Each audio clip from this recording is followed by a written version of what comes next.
Welcome traders. This is Mobile Stocks, the platform that teaches and promotes people with full-time lives how to part-time trade in the stock market. I'm your instructor, Brad DLC, and welcome to your new platform. Welcome to your new home.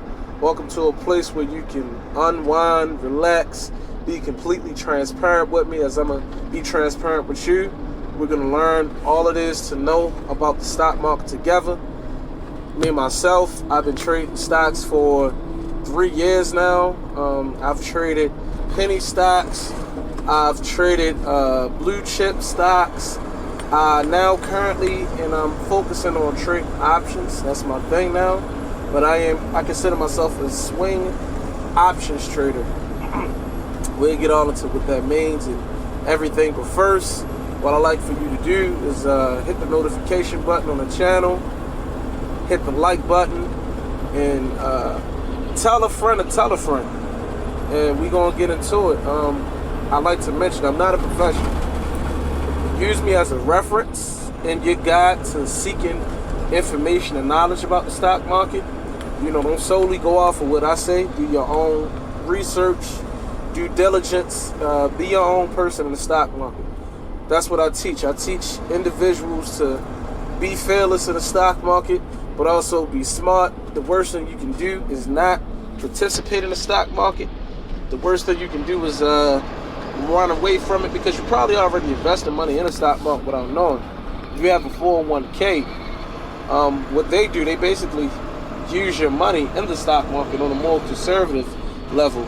They probably invest in like ETFs, stocks, bonds, commodities. You can actually set that. So what I'm doing for you guys, I want to break down some trading. I want to break down some investing. I just want you to become more familiar, get comfortable with it, and we can learn together. So with all that being said, the first thing I like to talk about is, what is the stock market, right? Let's get into that. The stock market is a place where transactions, right, buying and selling happens every day. In a year, the stock market, transaction-wise, touch trillions of dollars in a year, billions daily. It's a lot of money. It's a place where capitalists go to make their money, where money makes money. It's a place where interest, compound interest, simple interest thrive every single day. You can make money in the stock market if it's going up, if it's going down, if it's consolidating, staying the same. There's no limit to what you can do in the stock market. So basically, people come there, man, to make money. That's what the stock market is. It's a place that you want to come and make money, build wealth, build generational wealth. That's what the stock market is. Next talking point I want to get into is the different mindsets that are present in the stock market. You have your investors, you have your traders, and you have your unaware people. The thing that you don't want to be, you never want to be unaware. You never want to be a person that's uneducated in what you're doing. That's like being a doctor coming into the room and you don't have a clue what's wrong with the patient. The nurse assistant never, briefed you on what's going on. There's no charts on him or her. You just got to figure out what's going on with the patient, and that can take time, and time is money. So you don't want to be unaware. So when I say the different minds in the stock market, I'm speaking specifically on how each individual, like an investor, how a day trader, how a position trader, how a swing trader would think of the market. So let's start with the investing mind state of the market, right? Investors, think of a long-term runner. Think of a marathon runner. Think about when you're watching the Olympics. You have your sprinters. Your sprinters are your traders. Point A to point B fast, right? That's that Bolt, Usain Bolt guy. Your long-distance runners is your investors. Investors invest time, and time is very valuable in the stock market. They invest time and their money into investing.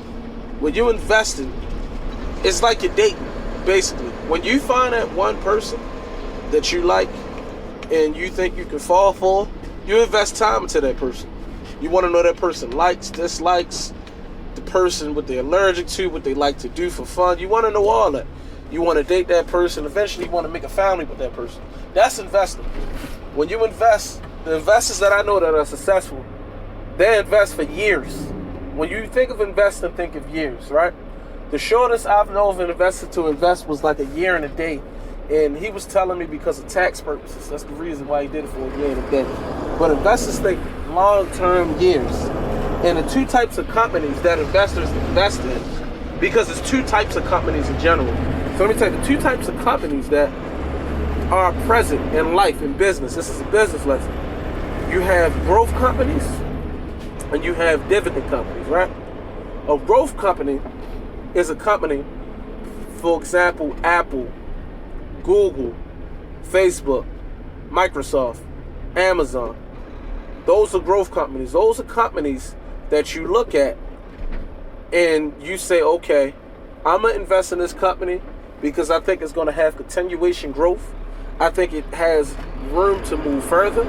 Or say if it's at the very beginning, the reason why people invested into Amazon at the very beginning, or Facebook at the beginning, because they seen something fundamentally, or they felt something with that person.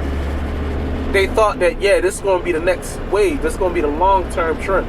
Because you have long-term trends and short-term trends. You can look at it from a business mind standpoint and say, you know what, this is going to be a long-term trend. I feel like this is going to be the new wave that's going to happen long-term. Like, personally speaking, I feel like artificial intelligence will be the next long-term trend, right? So if you're looking to invest, I would start looking at things like artificial intelligence. You go into McDonald's, like overseas, they already have robots in the kitchen cooking and stuff. So I think that's the way of the future. Everything is voice activated. You have Elon Musk, he's working on something that like a device that goes in the brain that's makes you kind of like a cyborg human that can detect early things. So everything is going towards that. So it'd be cool to actually get into a stock that's ground level, shares is kind of low right now, hold and invest. That's a growth company. You know, you look at it fundamentally, you look at the building blocks of it, you look to see if it has a what they call a moat, right? If it has a moat, that's a plus.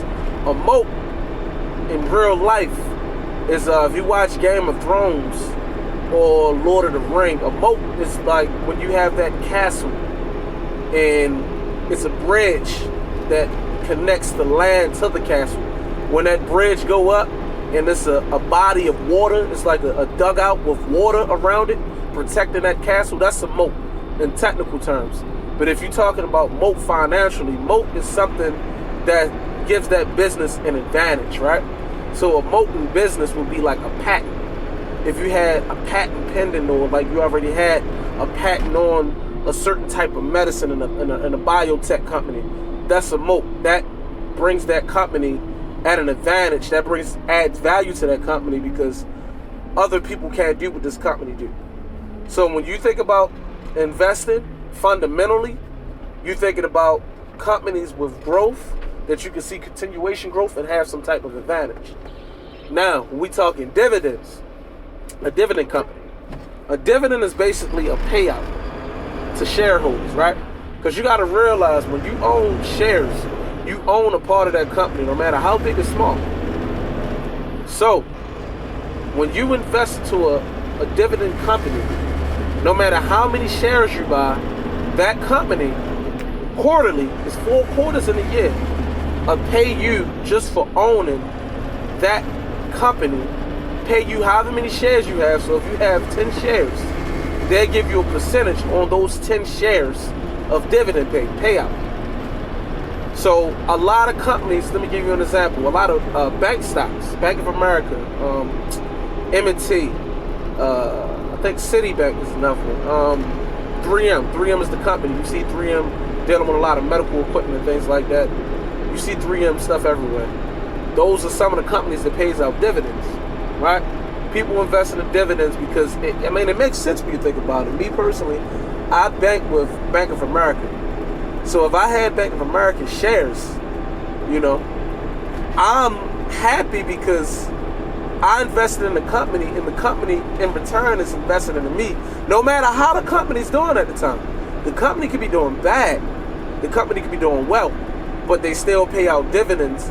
The only time they wouldn't pay out dividends is if it's a situation now where, a lot of companies are in crisis and they can't afford to do so. But when it's a normal setting, everything, normally going on, the profit that they make, they split up between all the shareholders, no matter how many millions, and they pay a dividend, something small. You can get companies that pay, a few cents up to $1 or $2, dividends. So that's the dividends, that's the growth, that's the fundamental. Then you have your analytical people in the stock market, right? Your analytical people look at analytical tools. They look at analytics. They say, you know what? I'm going to look at these tools right here. I'm going to give you, it's something called an RSI, right? A relative strength indicator. It's a technical tools that I use sometimes. It determines if a stock is oversold, overbought. Pretty much what it, and it has a middle ground. So you got the middle ground, you have the oversold, overbought. So a person that's using technical analogy to say, okay, if this stock is oversold, right? Pretty soon, maybe people gonna start buying into it. Just logically. If it's overbought, pretty soon people may start selling it, judging off this tool. So let me put in money this way, let me put in money that way. Whichever way you think is going to go, that's what an analytical person thinks. So that's your investor, that's your analytical, that's your fundamental, that's your long term, and that's your short term. Now let's talk about traders, right? 3 types of traders. You have day traders, intraday traders. These people in and out, they the snipers in the stock market. It's very few successful day traders. Contrary to people's beliefs, day trading is very risky and it's hard to do. You have to be home with a nice setup, a nice broker. You gotta have your keyboard set for certain keys to have shortcuts, and in order to be a successful day trader, it takes a lot. And there's very few successful day traders. Don't look at those YouTube gurus. I can teach you this, I can teach you that. They can teach you how to lose money, just being real with you.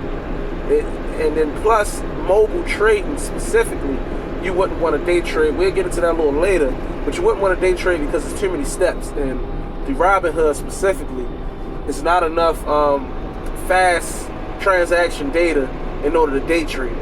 So that wouldn't be a good idea. But the day traders in and out, they look for a lot of day traders that I know, like penny stocks, because penny stocks are very volatile. They gap up, gap downs, and they look for strong price movement, strong volume. They get in and get out. A great day trader, let's see, the market opens up at 9:30. A day trader that's great at what he do, they probably over around 10:15, and they made their money for the day. So that's what day traders do. They trade intraday the same day. Swing traders, which I'm a swing/position trader. This is what I'm teaching you guys to be. Swing traders take positions. So basically they buy shares or buy an option contract, in my case, and they hold for a few days up to a few weeks. That's a swing trader. A position trader holds for a few weeks up to a few months. And then you have an investor. That's the person to hold for years. So that's the difference between the 3 of those. I tell people, you could be a trader, swing trader, day trader, position trader. You could be an investor, short term, long term, fundamental guy, analytical guy. I don't care what you is. Just show up to the stock market. That's my biggest thing. Just present the stock market to yourself. Don't be afraid of it. The most you can lose is what you put in it. And I don't know about you, I'm not afraid of losing money. I've been broke for a very long time when I was coming up. So that's not a thing. Money is scared money don't make money. So you have to put forth an effort to at least try. It's not for everybody, but it's for most. Once you know what you're doing. Once you know what you're doing, you grow to like it and you get into it. So far, we covered what's the stock market. We covered the different minds of the stock market, which is cool. Now I'd like to cover the difference between the unaware people versus the people that's aware. Because that's a big thing. The unaware people, right? Like I just mentioned, you can be an investor, a trader, whatever. Just don't be unaware. An unaware person, like, don't realize that the stock market basically is financial life. It determines the financial health of companies, economies, and people. With that said, if you can come up with a way to make passive income, why wouldn't you do so if all you had to do was study hard and with a click of a few buttons you can do it? Why wouldn't you do it, right? I'm sure a lot of people say, yeah, I do it. You just gotta equip yourself with the knowledge of doing so. But when you're unaware, you listening to these YouTube self-proclaimed gurus, you listening to people that saying that it's too hard to do. You listen to people say it's a scam. You listen to people say you're going to lose money. You listen to people say buy this without telling you why to buy it and without you doing your own research. You do not want to be unaware. 100% you will lose money in the stock market being an unaware person. That's a whole different mentality and mindset. Here at Mobile Traders, here on this mobile trading platform, I'm going to show you how to use that to your advantage, how to use the unaware people to your advantage, how to use the investors, how to use the traders to your advantage and make you a better trader overall, because you want to understand how every player in the game thinks and how every player in the game reacts.